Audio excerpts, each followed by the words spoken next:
Hello, and welcome back to Spider Designs Characters. On this channel, we like to take a prompt and then make a character based off the prompt. And this time, I'm very happy to announce that I have a guest, my very talented friend, Stravek. Say hello. Hello. Stravek likes to make comics and has an affinity for the blasphemous and the gory and the body horror, and so do I. So I figured a good prompt would be a body horror priest. And for my process, if we just want to jump right in, I went with a self-portrait because I've been having a lot of unfortunate body ailments lately, and life is pain. And after my most recent trip to the hospital, a friend asked me if I'd ever made any art based off of this. And I said, well, no, not yet, but I figured this prompt would be a perfect way to do it. I mean, you got to be your own cult leader. You know what I mean? So I had top surgery. So I figured, one of the mouths has to be on top.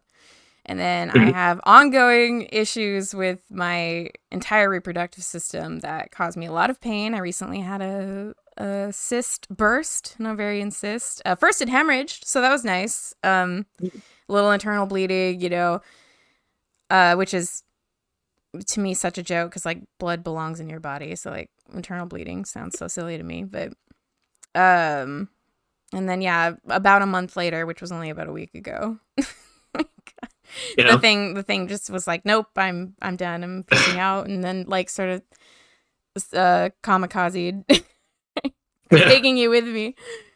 And then as far as the leg ones, I have a lot of problems with my piriformis. This is like where the butt connects to, like your leg connects to your butt, like in that area. And right before my menstrual cycle starts, I feel like the tops of my legs, like somebody's stabbing them. Like I just climbed Mount Everest. It just like, it makes me unable to walk because it hurts so bad. It's like a Charlie horse, but on the tops of my legs, like on the thigh. So, I had to give a little homage to all the places I have the most pain. But paradoxically, right? At first, my expression that I put on myself was kind of sinister, like, "Oh yes, join my pain cult," blah blah blah. But then I thought about it, and I was like, I've been through so much pain at this point that it's almost there's this other side of being in so much pain that you can't, like, have you ever been in had a 10 on a pain scale? I don't think so. I should remember that if it happened, right? You could have blocked it out. So a 10 on the pain scale is that you can't pass out. Like your body is trying to get you to someone who can help. It's like a response, right? Like weirdly enough, right, when I was going through this like intense amount of pain where I couldn't see or hear anything, I couldn't walk, they had to try to get me down the stairs to the stretcher. I was in so much pain, but they were checking my vitals and everything was fine. Like my body was regulating itself because there's this point you can reach where you've got so much adrenaline running through you that it like stabilizes you so that you can try to get help. Yeah. Which, again, just fun 10 on the pain scale things. But there is this moment though that's kind of, I don't know, spiritual. It's hard to explain, but it's it just gives you it changes you. It gives you a different outlook on life. Yep. And for me, since my body was sending me all the signals, and this has happened twice now, through both of these pains, your body's sending you all the signals like you're dying. I'm gonna put so many content warnings on this. And so, well, I mean, I'm gonna have to anyway, because the body horror video. Yeah, it's the body horror video, and it's gonna be fun and delightful, and we'll talk about fun Halloween things. But yeah, no, there's nothing scarier than real life. Let's be real. Yeah. But yeah, I felt like my head had been, like, every crevice of my brain had been filled with pain, like as if it was like a flood and nothing survived except for this like higher self that because I couldn't hear anything from the 3D world. I couldn't see anything. I couldn't feel any sensation but pain. But then there was just this small voice that was like, you know, you're gonna die, but like, that's okay. Like, you lived a really good life. You had a good time. You did everything you wanted to do. And it'll be nice to let go because you won't be in pain anymore. And, you know, it's just really kind of, like, it sounds morbid, but in my mind, I thought when I was having near-death experience, I thought what would happen was I would be scared, I would be regretful of things, that I would think about things that usually keep me up at night, like something stupid I said in 3rd grade. None of that came up. All that came up was happiness, peace, remembering good things, life flashing before your eyes, but in a good way. And it was really nice, and it made me no longer fear having a painful death, because if it's like it was then, I'll be happy that the pain is over. And it turns out I actually don't have a lot of regrets about my life, which is like weird to say, even though it's been tumultuous, you know. I was always the best person that I could be, you know. I'm talking like I'm already dead. But yeah, but it just gives you a new outlook on like what isn't important. I stress about things less. I feel like my capacity for handling things, like, things are still intense, right? But it's like my container got bigger around it, and I can just sort of handle a lot now. Yeah. It was bizarre. Anyway, I had to just trying to pull all of that into this piece. So I think I did it. You know, not to my own horn or anything, but I think it turned out amazing. And hearing that every aspect of it has like a deeper meaning too, that just makes it a lot more powerful. Thank you. Oh, for sure. Be the cult leader you wish to see in the world. So, Stravek, how do you feel about possibly joining my cult of pain? Are you interested? I don't know about the pain part, but I do like cults. Okay. I haven't dug into a whole lot of different cults, like legitimately read scripture and that sort of thing. But I think overall my favorite genre of like religion and occult things probably leans a lot into Gnosticism. Because though I'm not religious or spiritual myself, if I had been, considering how the world is, the idea of like rebelling against creation and fighting God, it just seems like the right thing to do. Is that what Gnosticism is? I'm not familiar with the term. I think I can't like I think it's still a practiced religion, so I can't really speak for all branches of it. Right. But some of them, I believe, call themselves call the Christian God the demiurge and see him as either a tyrant or a deceiver, or even a self-deceiving God that doesn't know that he's kind of imprisoning reality. Interesting. And it's super interesting. I love that. I love that on a metaphorical sense of like, on a larger scale, killing the idea that like God exists outside of you at all. I'm on that new age woo where it's like we're all our own gods, you know, we are the beasts we worship sort of thing. I think we are these amazing, powerful beings trapped in little shitty meat prisons, you know, in this like 2D or 3D reality, you know, we're like these multi-dimensional, whatever, 10D beings. I think that has a lot of overlap with Gnosticism. Wow. It shows up a lot in some Tool songs, actually. What? Which one? Which ones? Do you know? I don't know off the top of my head. I think the latest album, the Fear Inoculum, Pneuma and stuff. I don't know if it's just like little references or if it's full on based in it. I haven't read the lyrics that much, but that sort of idea that we have. I think that's a key, from what I've read of Gnosticism, that's a key feature of it, that we are kind of divine sparks or emanations that have been gotten stuck in a material world created by a god that isn't the real one, that there is a higher, like, not necessarily like a personified god, like in a lot of religions where it's a basically a person that sits in the sky and decides things. It's more of a state of being, nirvana, like a light or higher existence sort of thing. I have such a weird sort of thing that I've always believed that pertains to that. Can I tell you? Oh yeah. So when I'm drawing or making something, I get into what I guess psychologists would call a state of flow, where all of your needs are being met. You are just want for nothing. And I've heard other people describe that as like that's like technically what the basis of Buddhism is you are not, you never feel a need of lacking. And I feel that way when I'm drawing.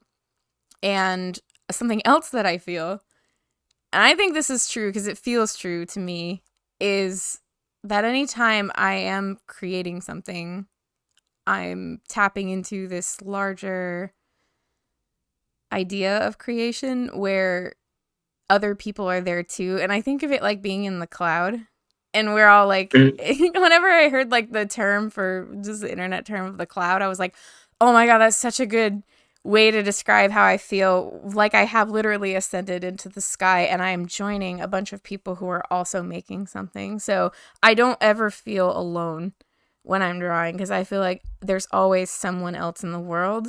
Possibly you, our friends, you know, working on something. We may not be aware of it, but the fact that we're both doing that at the same time and the likelihood of that is so high, it's beautiful. It makes me feel connected to the rest of the world to make things. And I think that's why I'm like so drawn to drawing and making stuff.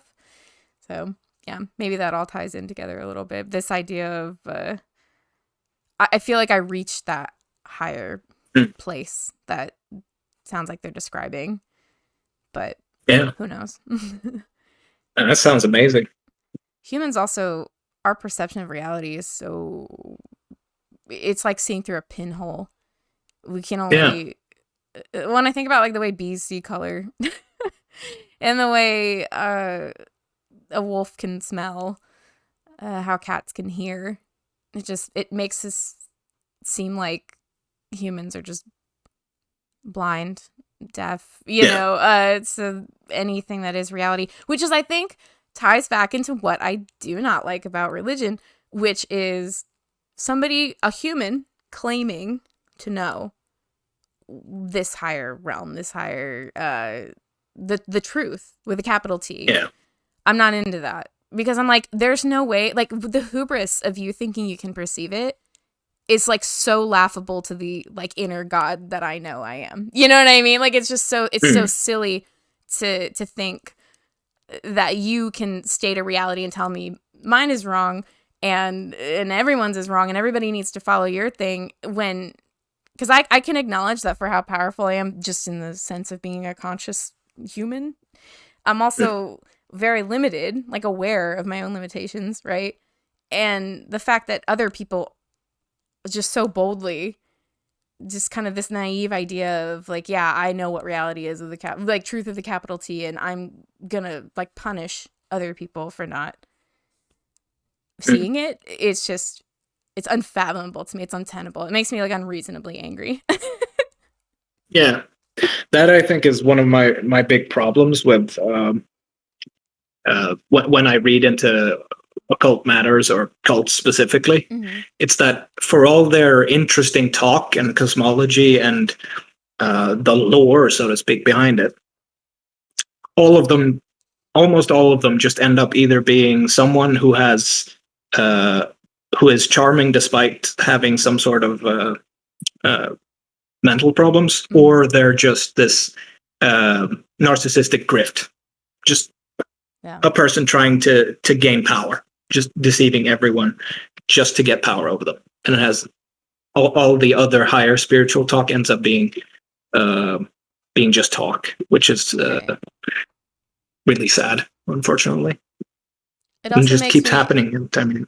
angry, like how much I want to believe it. Like I think my fascination with things sometimes has to do with, wouldn't it be neat to just like give your life to something and feel like you have like purpose You know what I'm still personally looking for my cult. Like, what's gonna make sense? What's the cult for me? You know, because it's like I love there's just something so inviting about.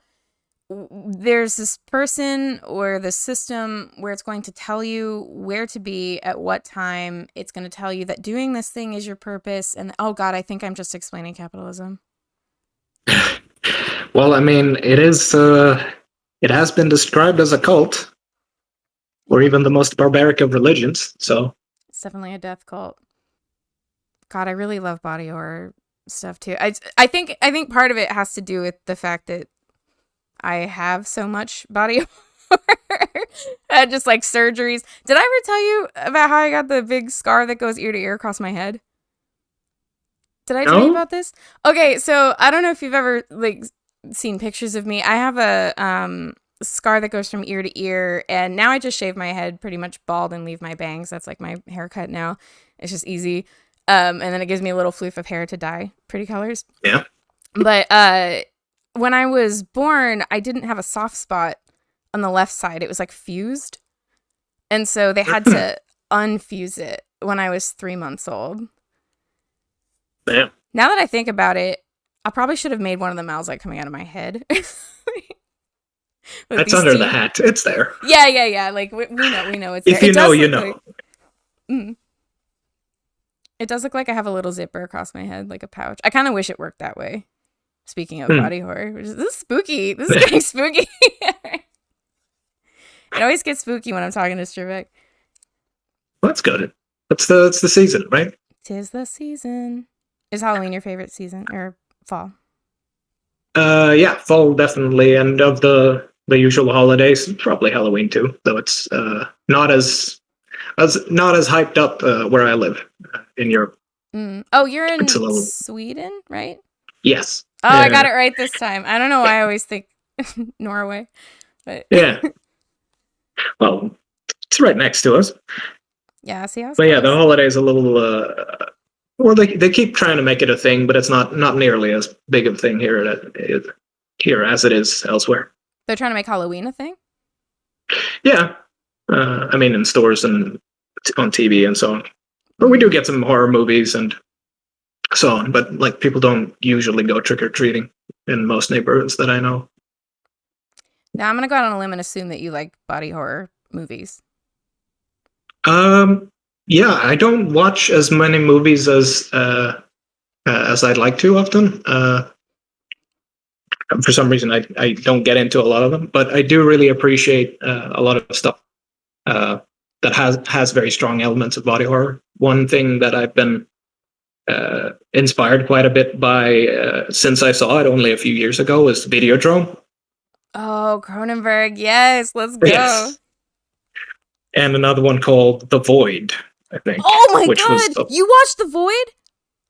Oh, yeah, that's the one with the floating triangle thing, right? Oh my god. Okay, we gotta talk about this. All right, so here's my thing about The Void. I'm obsessed with that movie because it's perfect when it comes to like the visuals, the sound. I think the acting is really good. But what keeps it from being my favorite movie is I think it is the worst plot of all time. It goes nowhere. I don't care about any of the characters. These people aren't even acting poorly. Like, they're acting well, and I don't care.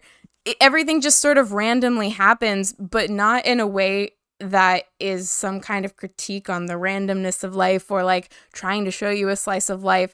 It's like if you... It just has every element but the one I need to enjoy, to, like, really enjoy a movie. Yeah. What do you think? Do you like the plot? I mean, can you follow it? I just think it's so uninteresting for how amazing everything looks in the film. Oh yeah, that's definitely a thing for me. I got really sucked in by the initial mood and the aesthetic overall. Mm-hmm. It's so cool and so interesting, but I can't remember much of the plot. Like the big parts of it, absolutely. Like, they're not that complicated to remember. But the whole middle of the movie is kind of just a blur of like, I don't know if this was interesting at all. So yeah, it it definitely stuck with me because of how well it starts and a lot of the really cool stuff that shows up at the end. But most of the rest is kind of just, what's going on here? It's not even like confusing in that interesting way that some other movies can be. Right. But like it's not intentionally jarring. That's the thing I think is it seems that there's no intent. It's not saying anything. It's not talking about anything. Feels like it goes through the motions of like, oh, it's a horror movie and they're stuck in a hospital. We got to do these things. And it's like, okay. Yeah. Whatever. It's a tragedy. Like to me, because the thing about cosmic horror, and I watched a YouTube documentary about this one time that articulated this so well. If I can find it, I'll link it below. But it was talking about how cosmic horror by nature is hard to depict in any way. Like, what does it look like? The whole point of it is that it's sort of like what you don't see. It's more of a feeling. It's more of a... Cosmic horror is more akin to poetry, where you're creating like a mood and evoking something and not necessarily showing something. So then you have this movie that, in my mind, shows exactly what cosmic horror looks like. Like, it gives it a visual, an image, a voice, you know. And then to just pair that with the most uninteresting, forgettable, boring... Sort of like, I've watched this movie 50 times and I don't remember the middle. Like, the middle, it just doesn't... I don't care about it. And I try to care. I'm like, maybe there's some nugget of information I've been missing every time. So I'll like... Because it seems like they try to do some exposition, and I try to pay attention, and it just, my brain just farts out because I just am not invested. I'm kind of just waiting for those really captivating body horror scenes that are, again, flawless. Like, let's be real. There's no, like, absolutely perfect no notes, right? Oh, it makes me so sad. All right, so that's what I got. And now for the real good stuff. Too kind. I love it. I love the way I just also really love your art. And the whole time I was watching your speed draw, I was just doing that thing where you like hold your face and you're like in awe of your friend and just filled with like, you know, adoration and pride. Like, that's my friend. Wow. I appreciate that. Yeah, I didn't have the same kind of personal connection to the body horror to get into. Mm-hmm. Instead, after I spent a lot of a few days after you mentioned the prompt, just kind of thinking about what to make of it. Mm-hmm. What I did draw from, I suppose, instead was my recurring passion for tabletop role-playing games. So, had a game planned with a few friends that weekend, and started thinking about, like, what if I made a priest character for that, and try to figure this whole thing out. So I started getting into like, flagellants are a pretty extreme form of religious zealotry. So got into that and the whole, martyrdom, sacrifice, and then mixing that with more supernatural body horror themes that can make the religion seem a bit more sinister and occult, and start trying to figure out how to work that in. So that's where the concept came from, and initially I wasn't really sure where to go with it, except the whole. I was thinking about this priest or preacher on like a stage talking to a congregation or something, or into the void, so to speak. Mm-hmm. So initially, it was just like, get a good pose that sort of sells the lecturing, the authoritative angle of it, not the preaching angle of it. Try to get a bit of a good an anatomical baseline set. So you have something, normal and everyday but familiar that you can then turn really horrific. Because without that contrast, the horror I find is a lot. It's a lot harder to get into horror. Like you can put a weird thing in a fantastical setting, but then it's just a fantastical element of that setting. But if you put a really weird thing in a very mundane context, then it gets uncanny and disturbing. Yeah, I would almost say that's the basis for cosmic horror, is that at any moment, the very delicate, what is the normal to you can suddenly become unfamiliar. It's just like a little bit off, which is what I love about yours, is the idea that, from the front, you'd still be like pretty upset, right? This person's got like barbed wire around their face, but then to just act, but anybody could do that. That doesn't like push it into fantasy horror in the way that I feel like horror always has that unbelievable fantastical element to it. Yeah. I love that you're using this as a character, like a playable. I'm so jealous of this D&D team that gets to have you drawing art for their campaign. It's a lot of fun. It's been a constant inspiration and like driving force, not just like for all of my art, because it's that you get both the sort of community validation and people pushing you on and reacting to your work, so you're not just working in a vacuum and just sitting there not seeing what's coming of it. And you also get constant interesting feedback, because even the most especially the like a beginner getting into any sort of collaborative storytelling, the more people you have there, the more varied perspective you have, the more interesting ideas you're going to get, and twists on ideas and reactions you're going to get as you play and develop the story and world. That's awesome. So that's why I like having so many art friends. It's like once I found my art community, it just, it's so good for critique. Yeah, for sure. It's an incredible incredible place to draw from. No pun intended. Yeah. Well, I love it. It looks great. Here's our two pieces together. Evoking a lot of similar energy, which is good. I feel like they could hang out, maybe they're in like rival cults or something, and they have like a frenemy sort of relationship together. Could be. Like you and me. No, I'm kidding. Yeah. Different heresies. Different competing heresies.